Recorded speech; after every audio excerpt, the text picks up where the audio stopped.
दोस्तों नमस्कार, स्वागत है आपका एसके जॉब एनालिसिस पर। आई होप आप बहुत अच्छे होंगे और आपकी तैयारी भी बहुत अच्छी चल रही होगी। बात करेंगे आज उत्तर प्रदेश लोक सेवा आयोग से जुड़ी आर ओ के बारे में जानकारी की कि आर ओ का जो एग्ज़ाम था वो पेपर लीक के कारण कैंसिल हो गया था। अब उसका पुनर्परीक्षा होनी है, री एग्ज़ाम होना है, तो उसके बारे में बात करेंगे। कब तक आपका एग्ज़ाम हो सकता है, न्यूज़पेपर में जो खबरें आ रही हैं उनके बारे में बात करेंगे। क्या खबरें सही हैं, भ्रामक हैं, क्या खबरें वायरल हो रही हैं, उन सब के बारे में बात करेंगे। सबसे पहले आप वीडियो को लाइक कर दीजिए और चैनल को सब्सक्राइब कर दीजिए और वीडियो को शेयर जरूर कर दीजिएगा दोस्तों। और हमारे टेलीग्राम चैनल को जरूर ज्वाइन कर लीजिए, जिसका लिंक मैं आपको डिस्क्रिप्शन में दे दूंगा। सारी जानकारी आपको मिलती रहेंगी टाइम टू टाइम। तो चलिए शुरू करते हैं। जो अभी रिसेंटली कोचिंग संस्थान है, उन्होंने और बच्चों ने मिलकर एक ट्विटर कैंपेन भी चलाया था, जो एक्स हो गया ट्विटर। अब उस पर कैंपेन भी चलाया था कि जो लोक सेवा आयोग है वो अपना कैलेंडर जारी करे, क्योंकि बहुत समय हो गया है।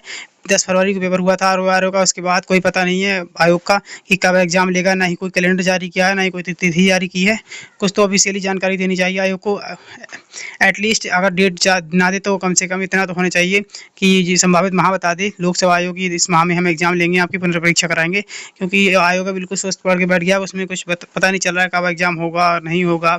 अभी जो रिसेंटली योगी जी का बयान आया था कि जब तक हम सभी पहलुओं को मजबूत नहीं कर लेते, पेपर लीक से के बारे में सभी जानकारी को अच्छा से वो नहीं कर लेते, तब तक हम एग्ज़ाम नहीं लेंगे। जब तक हम श्योर नहीं हो जाएंगे कि यहाँ पेपर लीक नहीं होगा, तब तक एग्ज़ाम नहीं लेंगे आपका। तो उन्होंने भी यही बताया था।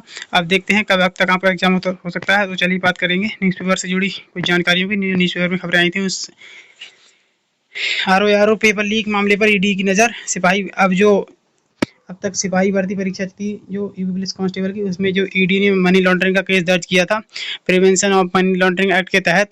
अब इसमें भी आर ओ में भी जो ईडी है उसकी भी एंट्री हो चुकी है। जो ईडी है अब हो सकता है आर ओ की एग्ज़ाम से जो जुड़ी जानकारी थी, जो पेपर लीक हुआ था, उनकी भी अब ईडी जांच करेगा, उस पर भी एफआईआर करेगा, पेपर लीक से संबंधित जुड़े लोगों से पूछताछ करेगा।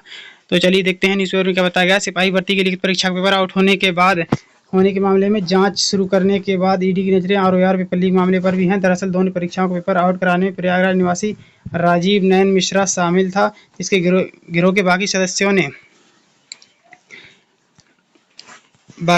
आर परीक्षा का पेपर लीक कराया था। सूत्रों की माने तो ईडी जल्द ही आर परीक्षा का पेपर लीक होने के मामले में जांच शुरू कर सकता है। यानी कि जो ईडी है वो उत्तर प्रदेश पुलिस कांस्टेबल से एफआईआर दर्ज करने के बाद अब इसमें भी एंट्री हो सकती है ईडी की। ईडी इसमें भी अब जांच करेगा आर से जो पेपर लीक हुआ था उसकी। दरअसल प्रतियोगी परीक्षाओं का पेपर लीक करने वाले गिरोहों के खिलाफ ईडी लखनऊ ने पहली बार जांच करने का फैसला लिया है। सिपाही भर्ती परीक्षा का पेपर लीक कराने वाले गिरोह के तार कई राज्यों के साथ पेपर छपने वाली प्रिंटिंग प्रेस के कर्मचारियों तक होने की पुष्टि हो चुकी है। इस गिरोह ने कई बड़ी प्रतियोगी परीक्षाओं का पेपर आउट कराए हैं, जिसमें नीट, एम्स, नर्सिंग परीक्षा आदि शामिल हैं। अब ईडी पूरे गिरोह पर शिकंजा कसने की तैयारी में है। जल्द ही ईडी के अधिकारी आर पेपर लीक मामले में जानकारी यूपीएसटीएफ से लेकर केस दर्ज कर सकते हैं। तो आज ये न्यूज़पेपर में आई थी कि अब ईडी इसकी जांच करेगा आर से जो पेपर लीक की खबरें थी उसके बारे में, कि ये कैसे पेपर लीक हुआ और कितने पैसे इसमें लोगों ने इकट्ठे किए, लोगों से पैसे लेकर पेपर जो आउट कराया, पेपर कैसे आउट कराया, तो सारी चीज़ों के बारे में जानकारी ईडी करेगी अब। और ये खबर न्यूज़पेपर में कल आई थी, उसके बारे में बात करेंगे। आर पेपर लीक की जांच अब एसटीएफ को, यानी कि जो जांच है वो एसटीएफ करेगी। एसटीएफ तो कर ही रही है ऑलरेडी एक हिसाब से, तो अब ईडी की भी एंट्री इसमें हो जाएगी और एसटीएफ भी अपनी जांच करती रहेगी पैरेलल। ऐसा नहीं है कि एसटीएफ करेगी। तो ईडी सिर्फ धन शोधन के मामले में जांच करती है, जो किसमें कितना धन हुआ है, लगा है, क्योंकि किसने कितना धन कमाया है इसमें 420 के तरीके से। तो और जो एसटीएफ है वो क्रिमिनली जो जांच होगी वो करेगी। तो इसमें आगे बताया गया आर पेपर लीक की जांच अब एसटीएफ को। सिविल लाइंस पुलिस ने मुकदमे से संबंधित जानकारी दस्तावेज जांच एजेंसी को भेजे। आर भर्ती पेपर लीक प्रकरण में शासन की ओर से बड़ी कार्रवाई की गई है। इस संबंध में लोक सेवा आयोग की ओर से दर्ज कराया गया मुकदमों की विवेचना एसटीएफ को ट्रांसफर कर दी गई है। सिविल लाइंस पुलिस ने मुकदमे से संबंधित दस्तावेज जांच एजेंसी को भेज दिए हैं। आर भर्ती परीक्षा पेपर लीक प्रकरण में आयोग सचिव आलोक सिंह की तहरीर पर 4 अप्रैल को सिविल लाइन थाने में केस दर्ज किया गया था। प्रकरण से संबंधित एक केस कौशाम्बी के मंझनपुर थाने में भी दर्ज हुआ था। खुलासे में लगी एसटीएफ ने अब तक 11 आरोपियों को पकड़ा है, जिन्हें मंझनपुर थाने में केस दर्ज में दाखिल करते हुए जेल भेजा गया। उधर सिविल लाइन्स पुलिस ने सभी 11 आरोपियों को बी वारंट बनवाकर कौशाम्बी और मेरठ में तामील करा दिया। प्रकरण की गंभीरता को देखते हुए अब शासन ने विवेचना एसटीएफ को सौंप दी है। इस संबंध में आदेश जारी होते ही सिविल लाइंस पुलिस ने संबंधित दस्तावेज जांच एसटीएफ को भेज दिए हैं। इनमें अब तक की विवेचना से संबंधित केस डायरी के साथ ही आयोग सचिव की ओर से दिए गए शिकायती पत्र व आरोप के संबंध में उपलब्ध कराया गया साक्ष्य भी शामिल हैं। और इसमें आगे लिखा है, इसलिए दी गई विवेचना की जो विवेचना है वो एसटीएफ को क्यों सौंपी गई है, इसके बारे में बताया गया है। प्रकरण में अब तक तमाम गिरफ्तारियां व साक्ष्य संकलन का काम एसटीएफ की लखनऊ इकाई ने ही किया है।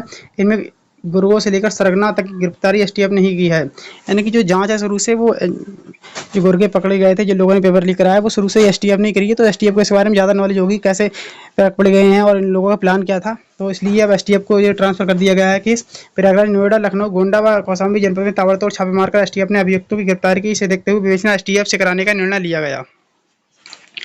आयोग के ये हैं आरोप।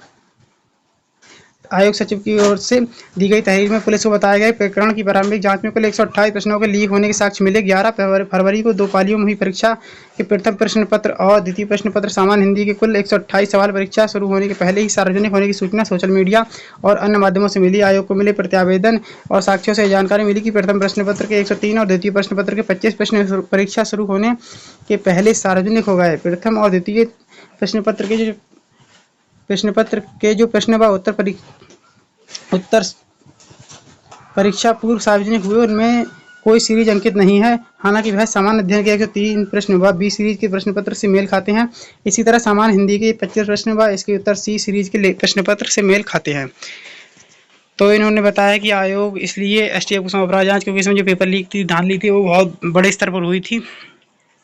बाकी बात करते हैं अब री एग्ज़ाम से जुड़ी जानकारी की। तो री एग्ज़ाम अभी तो देखते हैं कब तक होगा, लेकिन जो अभी बात चल रही है वो जुलाई अगस्त माह की चल रही है। अगस्त से पहले तो मुश्किल ही नज़र आ रहा है कि एग्ज़ाम आपका होगा। अगस्त से पहले संभव नहीं है, अगस्त के बाद ही आपका एग्ज़ाम होगा। अगस्त या अगस्त में, अगस्त से पहले नहीं होगा फिलहाल, या अगस्त में हो सकता है या अगस्त के बाद ही होगा।